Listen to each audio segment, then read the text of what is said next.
Welcome back to Prince of Persia. So now let's open the way to the waterway. First, we need to check, I think, for a plate to move, to press. But in order to do so, I think we need to traverse through the balconies and defeat all the EBCs in the process. Makes sense. All right. There we go. Fortunately, there's no 6-axis thing. While traversing these ledges. Yeah. Otherwise, I will be over there all day. 6-axis, your video game kryptonite? Not that, Jova. It's just that I found it more annoying than everything because a lot of time it's not that responsive. It got better for the PS4, but for example, the PS3 version is a nightmare. I mean, it's not even that much better than the Kinect, but it's better because it's not an intrusive and not a lot of games are mandatory from it. One exception being Heavenly Sword, but it's a beast for another day. But yeah, other things like even stuff like Heavy Rain managed to get it a bit more tolerable. Anyway, the gist with the EBCs on the ledges is that you need to block their attack first and try to strike them later. The problem is that the timing needs to be almost pitch perfect. So there we go. Shame you don't have. Oh. Go ahead. Shame you don't have something like a projectile or something. Yeah, throwing weapon. You mean? Yeah, no. The prince is just armed with the dagger of time and this trusty sword. Remember, you got an upgrade recently. God damn it. You can, in this area in particular, you can lose as much health as you want because there is a fountain near. I think in one of those shelters there that heals you back. So you can allow to take a couple of these. All right, let's see. I just realised. Go ahead, Weebs. I missed the chance for our Mighty Number 9 commentary to make a "I've got your back" joke. Don't worry, Dwibs. We still have the 13th part, which again we are saving. Not just that, Dwibs. You just realized that only now. In a complete different setting and everything. Besides, Dwibs, when we do a commentary of the handheld versions, you'll have that chance too. Implying they will ever come out. Well, Tio, now they've got the backing of level 5, and you know, I'm sure it'll be out. Anyway, new send thing gathered. There we go. No, Joe, I've got it. You'll have a plot twist being that the whole game was just a hallucination of that doctor, whatever his name is. Dr. White. The light ripoff, yeah. By the way, Tio, you remember Red Ash, right? Yeah, it's still a thing. Well, about that, the anime is out, actually. It came out on schedule.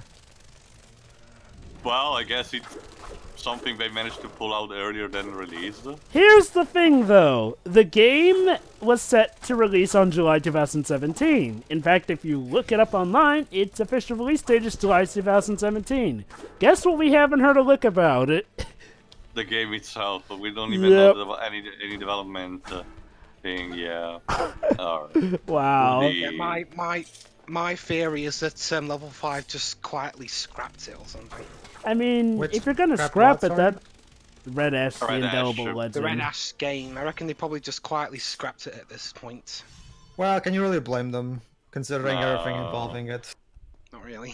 Yeah, the only thing I'll argue is that they need to inform the people who were unlucky enough to get involved with that. Wait, no, I remember. Didn't Fuse bought the rights to distribute that game? No. Fuse didn't buy the rights to distribute it, but they ended up funding it. Because Red Ash's Kickstarter was a failure starting out of the gate. Well, if Fuse is the one funding it, then aren't they the ones responsible for getting the game out or something? Nope. Not necessarily, Joe. Not necessarily, Pedro. That would be like saying that only Nintendo had a complete part in Bayonetta 2, while Sega was still having a thing saying it. Sure, I guess. Anyway, my point, Jova, is that that's the biggest problem I have with Keiji Inafune, and the constant thing that everyone is having with him. The fact that he's not saying anything, like at all. It took I them mean, forever to even bring up the rewards, which, well, those are a whole nother can of I mean, worms. yeah, it's annoying the fact that he didn't manage to accomplish almost anything, and whatever he managed to do was terrible. But at least we got at least some news on some things on them. KG himself almost never said anything. There were barely any official updates, and a lot of stuff was done in a very shady way under the rugs. You know. Yep. For those Anyway, you looking were saying- forward to a yeah. fleshed out version of this discussion, folks, look forward to our eventual Part 13 of Mighty Number 9, which will be released when everything concerning the Kickstarter is finally presented, or they give up. So essentially, never. Well, that, or if they just admit that they're giving up on it. I mean, one of those things has to happen, which is, again, So why I'm wondering. we'll see you when I'm 40 and Jova's 35. Again, though, it leaves me wondering, why haven't they at least given word on Red Ash? Like, seriously, look, it's one thing to not have news about a game during its development style, but this was set to be released in July 2017. You owe people an explanation, especially considering the shady stuff you did, suckering people into paying for stuff that they didn't even know what the Kickstarter stretch goals were gonna be after the initial Kickstarter failed with Red Ash. Oh, also doesn't help the fact that during Red Ash, they lied about Mighty Number 9 getting delayed, and, well, Mighty Number 9 ended up being delayed. I'm actually... I actually just thought, Yeah. I think this is the first time in a while where Inafune is no longer his own boss. Oh my God, you're right. That would be fun. That would be for the best to us, because remember, like when he became one of the big bosses, the big head of development at Capcom, he screwed up a lot of shit. So Yeah, things should start to hit the fan. Inafune is better when he's being kept on a leash. KG Inafune I've had a couple of criticisms about Hino in the past, but at least he knows how to run a company. KG Inafune to me has pretty much become the Capcom equivalent to Yuji Naka. The only difference is that KJ Inafune's sliminess got exposed harder. Like Yuji Naka, KJ Inafune was praised out of the starting gate. And yeah, he did a lot of good things. Heck, he is technically the reason Mega Man got as popular as he did, but let's be honest, he's not responsible for the creation of Mega Man itself. That, and while he might have at some point been good at doing game design if Mega Man 3 is anything to go off of, Mighty Number 9 ain't showing it. And again, that's not even... Oh. I didn't realize you meant these baths. I went to the other baths, clear across the other side of the city. Lovely wash, a rub with fragrant oils. Does this game have subtitles? No, unfortunately. For a game so heavy with dialogue, why hasn't there any Hold on. Well, remember this game came out on the PS2. This was back when developers still didn't really catch one on. game. Starting with the Not next all of one, them, they though. start Hold to on. have dweebs. Come on. I mean, okay, you... Jesus. I mean, admittedly, though, didn't Final Fantasy X have subtitles? Yes, It did, but that was way heavily focused on that. This one only has some beats here and there, and it's just the prince monologuing with himself, very awkwardly. True. I guess it's just a The bit of... important stuff it's told in pure cutscenes, so without stuff distracting you. I guess. Oh yeah, that's right, this is when Ubisoft was trying to be, immersionful. This was pretty much at the point where Ubisoft started to upping the ante and expanding both the range of its IPs and trying to give it more quality to them. Because it's not like they were completely silent up until this point. I mean, they had games as soon as like the Super Nintendo, I think. But they started getting relevant, obviously, with Rayman on the PS1. And later on with this game, Beyond Good and Evil, maybe the first Far Cry, and some other properties that they started to collect over the years. So it's like with Activision. They're more well known for Call of Duty, yet they've been developing games since the Atari 2600. Pretty much. Although one of the games I really remember from Activision was back in the PlayStation 1 days, which was called Vigilante 8, which is essentially kind of like Twisted Metal, basically car combat, but was surprisingly fun. I spent a lot of time with my cousins playing it. Yeah. Well, even Activision's capable of making some good decisions. Yeah, well, they still managed to finance through and through the whole Crash Insane Trilogy thing. I mean, sure, Sony probably had a huge part in it or something, but But they still Activision had were to the have, ones holding the IP. yeah, having the final decision and shit. That said, So- we're not gonna forget those stupid decisions just yet. Well, never, Jova. I mean, for all intents and purposes, Parry still kept holding Elders hostage. And it's Yeah, I know, thanks I to know. them. We shouldn't- And it's thanks we- to we- them. And it's thanks I'm to not saying we them. should forget. It's And just And it's thanks to if we keep dwelling on them, we're never gonna move on. well, Anyway, Dwibs, there are let some me- things. Yeah, let me explain very briefly about the bats. They conveniently always attack you when you're on ledges, so their sole intents and purposes is to make you fall. However, you can start killing them as soon as they show up. But surprisingly enough, they run away not when you destroy them all. They do this animation when you regroup and stuff. But we run away just when they're free of them from the original group. I never understood this thing. Whatever. Anyway, now I think I need to drop under. Now there you go, like this. Yeah, basically this part is very vertical. We need to basically jump down and down until we hit the bottom of the well, essentially. And of course, we're getting attacked by bats all over the place because there are a lot of ledges and stuff. They will come also back later, but not as much in a prevalent form. Mostly of the enemies will still be the EBCs, although not that much as before. But mostly the guys with the huge swords and the spears, wearing blue clothes. Remember, those ones are the ones that parry a lot of your attacks. Oh, and look at that, a vision from the future, I guess? Whatever. I'll start the stories from here next time. Yeah, once again, the visions tend to be special in the sense that they can be really tricky and showing you stuff that hasn't happened so far or something. Anyway, everything will be clear as the game progresses, so it's not like they give you like sequel baiting or something. This game, unlike his other sequels, this game doesn't have a proper sequel bait. It was mostly contained. I honestly think it was more like an homage to the old three titles of a franchise, but only after this it became more relevant. And in fact, even starting with the next one, the games have some sort of sequel baiting. Maybe outside of the Two Thrones, maybe a bit, but I'll let you guys be the judges of that. Anyway, the cool thing about this place is that due to being a well and depths, there's water everywhere. So if you lose a bit of your health or anything, you can refill it very easily.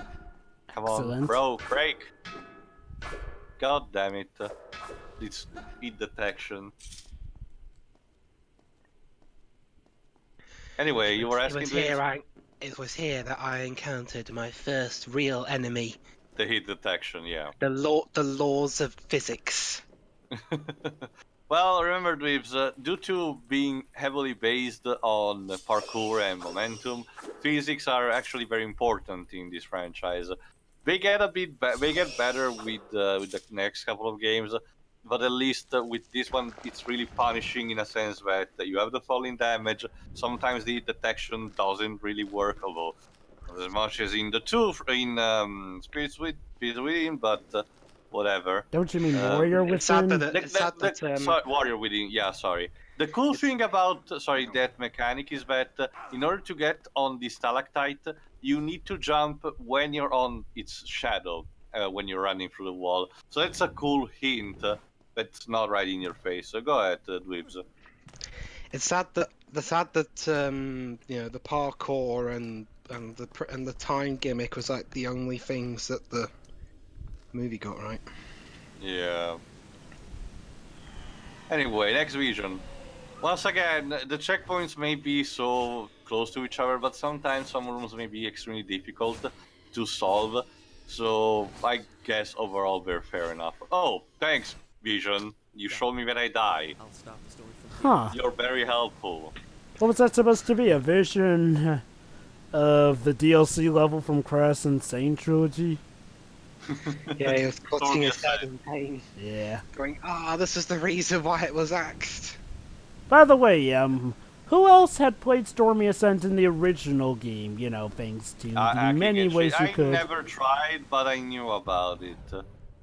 Mostly because already the original one, Slippery Climb, was a bit too much for my taste anyway. So. Well, have fun with Stormy Ascent because that is Slippery Climb on steroids. Especially having fun doing the time travel, Relic. Yeah. You're not allowed to die, and you need to do as fast as you can.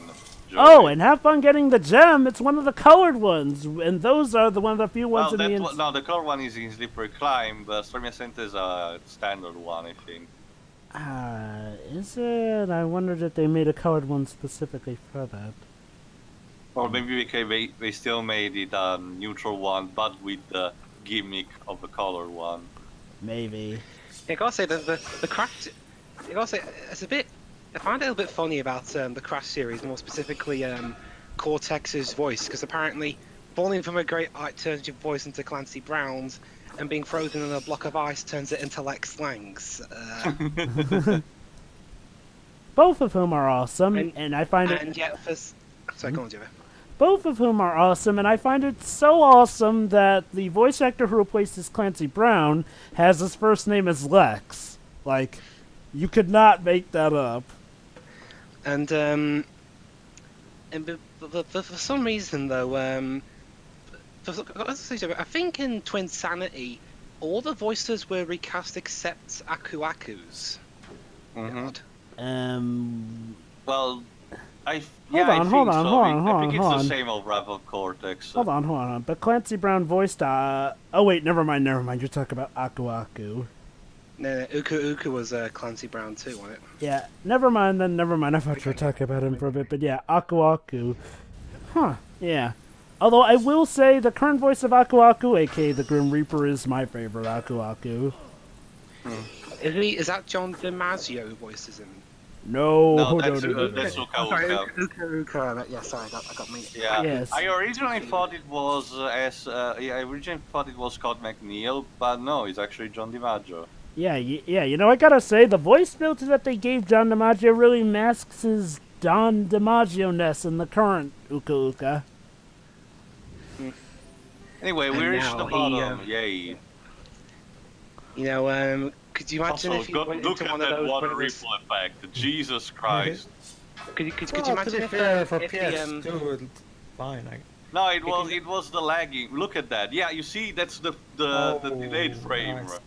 It's like that for every single water dodge roll he does. Anyway, this new room is particularly tricky. Don't worry, Dweebs, you'll have plenty of time to talk right after it shows. Because you need to use that rope to go up from that well. But trust me, here's the thing. While you're in the water, Wes walks like he has shit on his pants, you cannot climb on the walls until your boots have been dried up, and you need to stand on dry land in order to do so. Meaning that for most of the ledges, you need to rely on rope swinging, essentially. So have fun. Go ahead, Leaves. damn it, I forgot. Well, as I was about to say, It was though... it was about Twin Sanity and Crash voice actors. Yes. No, I don't think it was about that. Actually, it was about the Crash voice actors. I remember that. I'm just imagining him drinking out of this water, but it was poisoned or something. Surprisingly, we never bothered to try that. Anyway, if I ever become an executive at Ubisoft, one thing I should mandate is also have these lakes, but they're full of poison or something, so the player will have to look out. Well, unfortunately, Sorry, Dweebs, Mario Sunshine already beat you to that stupid gimmick. In the rest of the Sand sub-series, any kind of water is replaced by small fountains that you find on walls here and there. which acts also as your save points. So unfortunately, we cannot have that. And in the 2008 reboot, how should I say it? Well, no, I need to spare. Let's just say that you regain health in a different way in that game. But I'll have to say it when we'll get to that. So it needs Yeah, to should be. we should we even call it a reboot if the series just went back to this continuity afterwards? It is, Dweebs, because remember, it still has a sequel for the Nintendo DS called The Fallen King. But on regular consoles, though, it just kind of we should It's- put a question mark in front of the reboot. It's a reboot. It's still a proper sequel, that one, so it counts, Dweebs. Sorry. Yeah. What was the game after that though? I mean, otherwise, Dweebs, you should be not even bother considering the Kingdom Hearts franchise. Yeah. I mean, hell, I mean, they announced a new Halloween film just today. There's apparently not a reboot, but it's actually a sequel to the original second film. So it's a semi-reboot. It's a reverse boot. Whatever. Well, I mean, basically, Every Dibs, the movie point... after the first one is crap. I mean, basically, Dibs, the point is that the 2008 game is still a reboot. A failed reboot that people chose to ignore to the point where they went back to the old continuity, but a reboot nonetheless. It's like if we get a Devil May Cry 5. The reboot is still a reboot. Yeah. Again, as like I said many times before, my ideal dream world would have both series going on, but considering that's rare even in the most successful of series. Not necessarily rare. I mean, there are quite a few series only- who do the have only- different continuities running alongside each other. The only recent one I can think of is when they made a sequel to that Lara Croft party-ish game that got back Lara Croft's voice from the 2006 to 2008 games. Like, there was a Lara Croft party-ish game. Yeah, it was a downloadable one from the PlayStation Store, and it got a sequel on PS4. And despite Lara having gotten a new voice actress by that time in the main games, they still got her voice actress from the first Crystal Dynamics trilogy to do the voice for the party game sequel.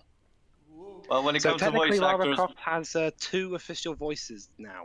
Anyways, well, when it comes to voice actors in gaming, Dweebs, it's everybody's game due to regulations and different levels, especially with the whole strike thing going on at the moment.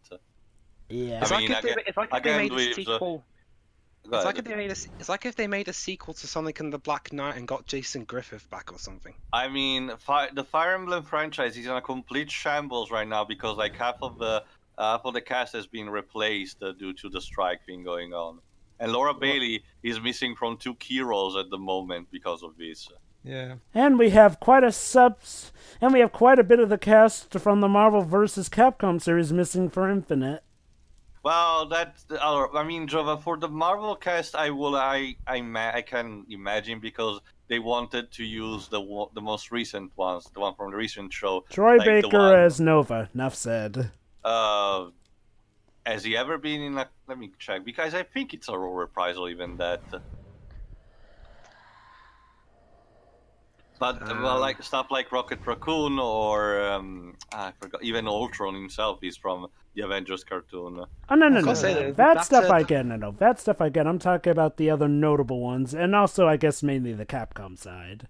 That strangled crying voice in the game for some reason it reminded me of the souls you have to that you save in the DMC reboot. You know, the ones that are stuck in walls and you slice them and they're set free. You mean the sound where the time travel starts up, time rewind? No. You see those spirits stuck in the wall, and you slice them, and they get set free. And you No, gain, but I mean, Dweebs, you were comparing the sound, you know.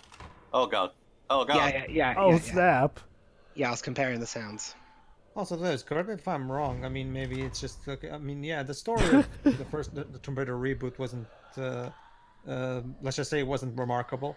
I mean, correct me if I'm wrong, but didn't the story of of Rise properly acknowledge the fact that she has, the archaeologist's father and shit, and I don't know. I think it did already in the first have it. game, didn't it? I have the game, but I haven't had the time to play it yet. Basically, I'm just gonna save just gonna save touching the game for a moment until we start with the Tomb Raider commentaries.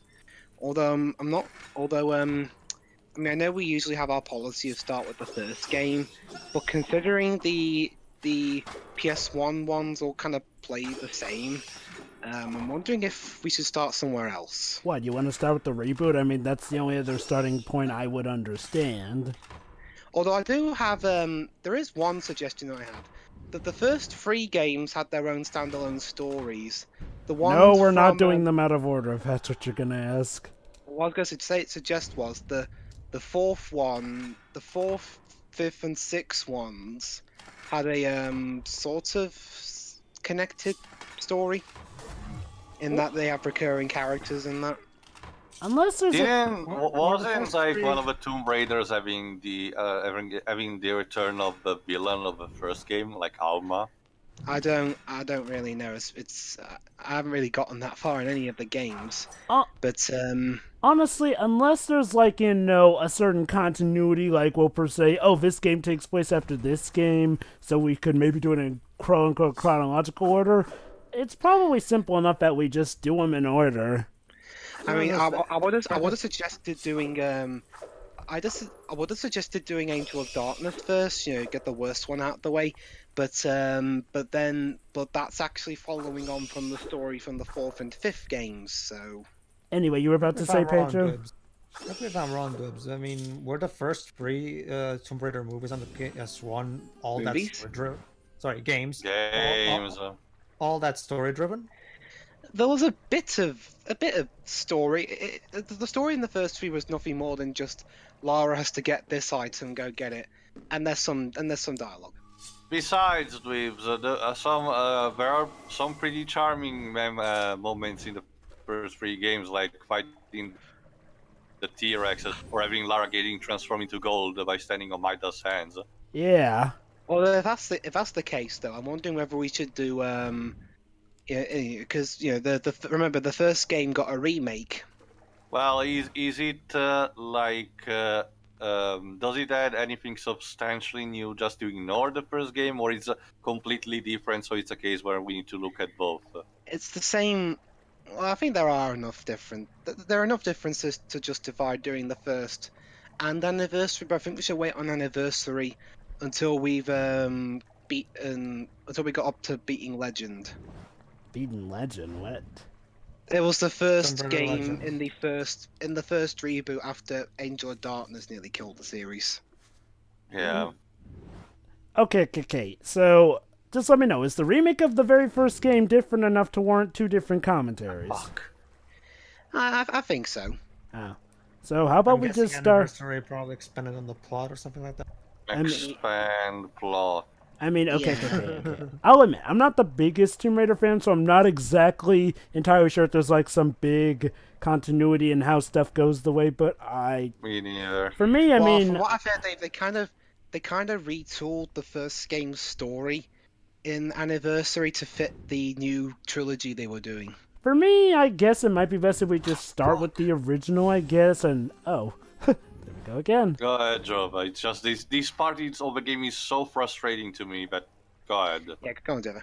I mean, it sounds like it would just be most simple if we start from the beginning and, you know, just work our way up. Yeah, just to make things easier for anything, Dweebs. I mean, Yeah, I guess it's just only for the sake of not overcomplicating things. Yeah, I get Basically, that. I yeah. get Well, that.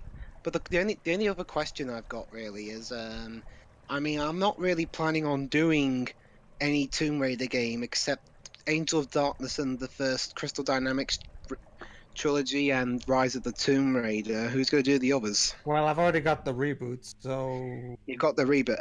Jova, Hmm? would you be interested? Maybe, I guess, if I eventually get around to checking Or if it out. Whereas they're on PC. The originals, the remakes, The originals are on PC. There Really? were some that got an HD version, I think, on the PS3, but I don't know what the quality is. no, it's not no, the PS1 classics on the PS3 are just straight up English. No, there are some of the PS2 games as PS3 HD. You know, one of those trilogy that got released, the HD Oh. collections. Let me check what they are. Because Speaking of PlayStation classics, I'm definitely doing some of that Ape Escape stuff. Anyone else want in on that? Oh, go ahead, I had an Java. idea. I had an idea of how we should tackle the There you go. There you Oh. go, Dweebs. The Tomb Raider trilogy was comprises Legendary, Mercenary, and Underworld. Yeah, but the Actually- originals are on there too, I think. Well, while we're on the subject, Jova, Yeah? I was actually thinking, Mm-hmm. since he's even getting the trophies for that right now and everything, since you're already doing Dark Chronicle, and and I'm doing Whatnot Chronicles and stuff like that. Yeah? And since Teo has yet to record a level 5 game for our channel, why don't you let him do Rogue? I really like pirates, though. Well, You you can have Final Fantasy 12. and also you could Pirates? you could do Assassin's Creed 4. Unless he Well, wants we'll to do just Dark think about Chronicle. it. The level is almost done anyway. Sure. I'm sorry if there's not much to commentate on this game. There are some bits, and trust me, the next couple of games are way more things to talk about, For one better way or or for the other. worse. Yeah. We're gonna have plenty to talk about with that stupid Warrior, reboot. also Warrior Within. But anyway, yeah, another secret passage. Thankfully, Wonder, as I think I mentioned, they are relatively easy to spot, but getting all of them for trophy achievement can be a bit more hard. Go ahead, Leaves.